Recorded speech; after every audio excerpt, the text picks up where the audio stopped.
sou bissexual. Sou lésbica. Bom, sou bissexual.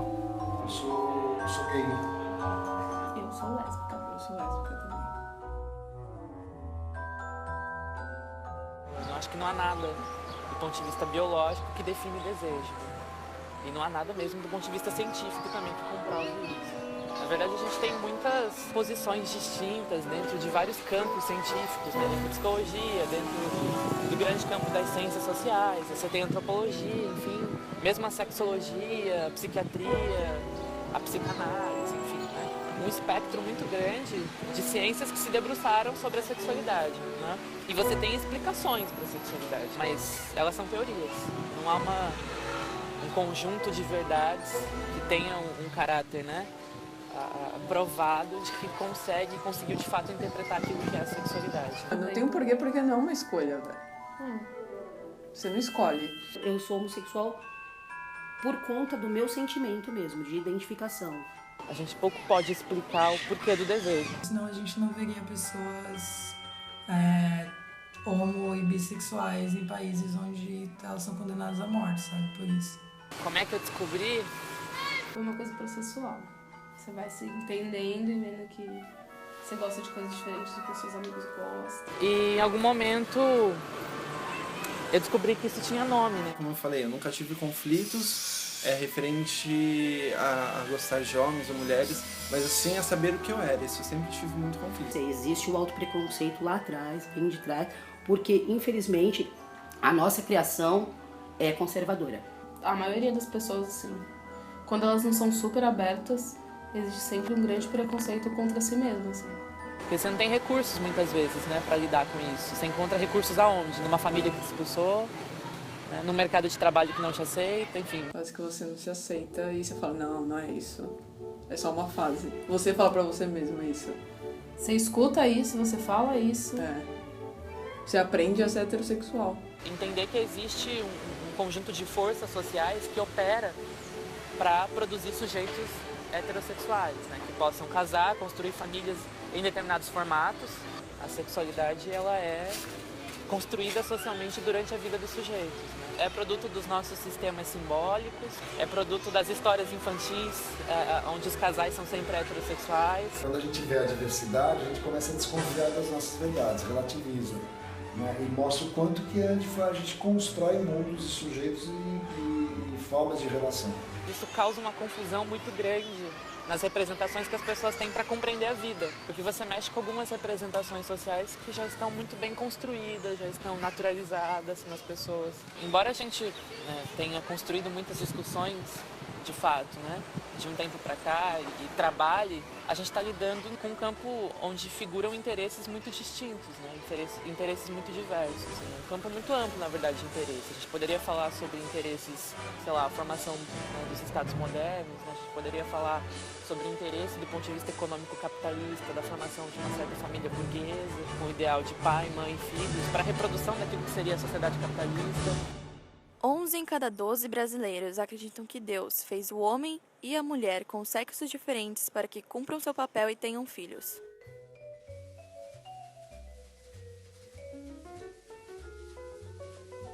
Como antropólogo, né, eu tendo a ver sexualidade menos como a prestar mais atenção nesse aspecto cultural da sexualidade, né, histórico, social, do que a sexualidade enquanto prática, enquanto sexo. Se a gente olha mesmo para o conjunto do que a gente chama de cultura, por exemplo, né, ele é permeado, sim, por representações, discursos, né, que tendem a condenar a homossexualidade. Porque o máximo que você consegue provar é a atração pelo dito sexo oposto.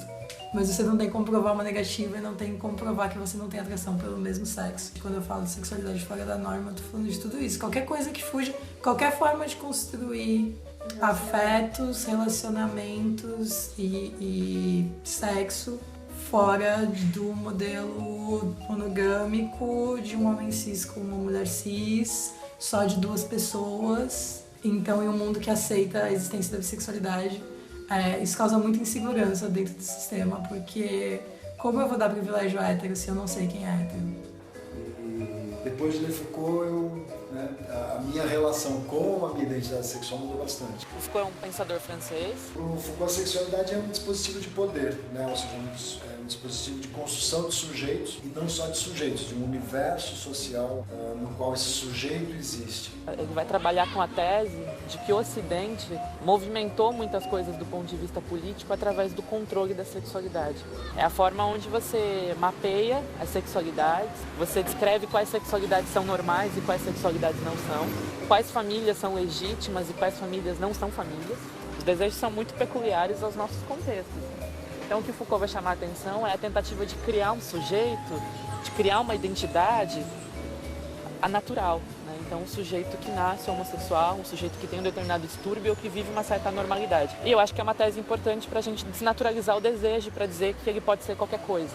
O desejo pode ser qualquer coisa. Eu gosto muito do Foucault, porque ele vai mostrar como a gente construiu o mundo a partir da sexualidade no Ocidente. E que ele justamente discute isso, né? Ou seja, como a sexualidade ela é compulsória. A gente é obrigado a se definir e mais, a definir de forma estável. Ele vai dizer que antes o sujeito não era um homossexual, ou enfim, lésbico e tal, mas era alguém que tinha atos, né, considerados imorais, enfim, e tal, promíscuos, mas é especificamente nessa passagem, né, na constituição do que alguns teóricos vão chamar de uma certa modernidade, de um certo projeto de modernidade, você não tem mais um sujeito que eventualmente pratica alguns atos, mas você tem um homossexual, ou seja, os atos são transformados em definidores dos sujeitos, ou seja, uma identidade. A gente tem essa experiência de, que nem eu acabei de falar, eu sou gay, como se isso fosse um destino que não pudesse ser mudado. Pega um filme muito popular, Azul é a Cor Mais Quente, por exemplo, né? A gente tende a olhar para aquilo como um filme lésbico. Mas de repente, se você tem um romance da sessão da tarde, aquilo é só um filme, né? Não é um filme heterossexual. Então há novamente essa tendência de reduzir tudo a uma certa imagem, a uma certa identidade, né? E uma certa característica, ou seja, se reduz tudo à homossexualidade. Então, é um romance lésbico, é um escritor gay, é uma obra homossexual.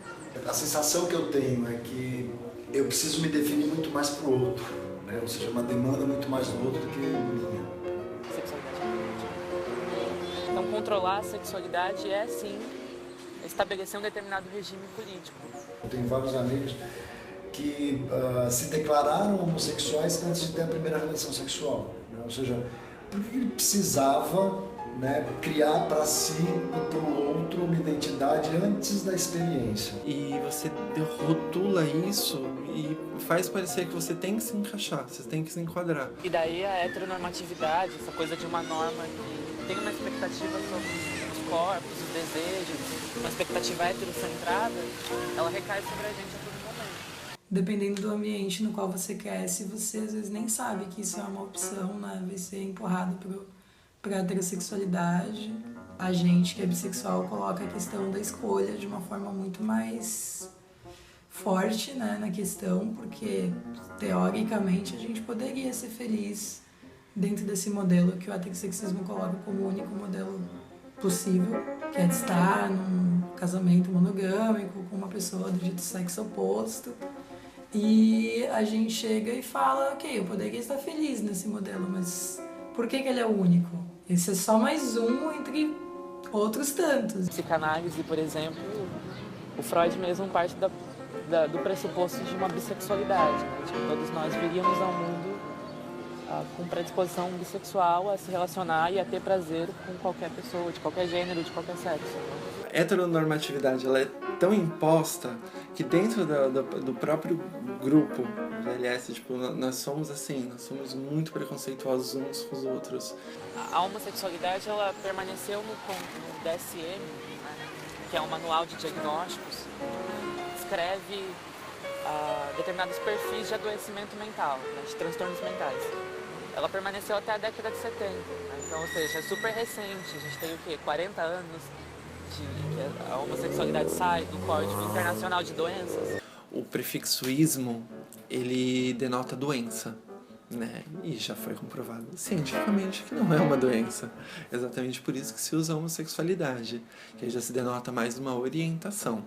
Do ponto de vista objetivo, a gente não tem nada que diga que a homossexualidade é doença hoje, muito pelo contrário. A gente tem discursos em todos os campos que reconhecem a homossexualidade como diversidade humana, mas as práticas sociais naturalizadas dentro dos contextos familiares, dentro dos contextos mesmo das escolas, das universidades, vão colocar e colocam a todo instante a homossexualidade ou sexualidades desviantes, né, que são aquelas não heterossexuais, mesmo a bissexualidade, enfim, em lugares da abjeção, ou seja, em lugares de exclusão, em lugares de condenação, né? E daí tem um julgamento moral muito forte ao mesmo tempo, e que se mistura às vezes com pressupostos supostamente científicos que tentam colocar novamente a homossexualidade como aquilo que é do campo do antinatural, né? Do absurdo. O tratamento da cura gay não existe embasamento teórico para você fazer uma pessoa voltar à heteronormatividade. Não existe isso. A psicologia, ela ensina justamente isso. A escuta suspensa. Você não pode julgar, você não pode diferenciar ninguém por nada. As pessoas mais extremistas, eu diria. Eu não sou nada, eu sou apenas um ser humano que gosto de amar. Quem eu vou amar é um problema meu. As pessoas podem ser o que quiserem, nós nascemos com potencialidade para ser o que quiser. Então eu acredito sim que a gente vive num contexto onde diversas práticas, dentro de um conjunto amplo de instituições, tendem novamente a colocar a todo tempo a homossexualidade no lugar da abjeção, a fim de produzir sujeitos heterossexuais. Quando a ciência toma a sexualidade como objeto, ela começa a produzir sexualidades enquanto conceitos, né? E passa a produzir sujeitos a partir dessas categorias. Né? A gente viveu na década de 60, 70, que é mais ou menos o período também que a homossexualidade sai do DSM, coisas extremamente importantes, as chamadas revoluções sexuais, enfim, que vão lutar para construir uma nova narrativa mais autônoma e mais libertária sobre seus corpos, sobre seus prazeres, né? Que é revolucionário.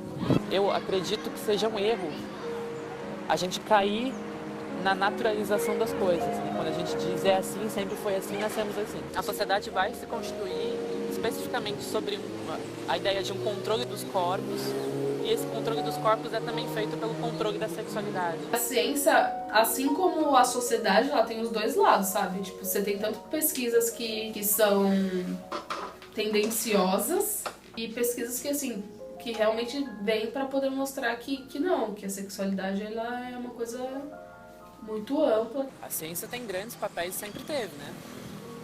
Na sua história. A gente precisa politizar tudo no nosso cotidiano e entender que nada é por acaso. Ela está totalmente ligada com a possibilidade de mudança, né? E possibilidade de intervenção frente às desigualdades. E talvez a possibilidade de pensar resistências frente a esse controle.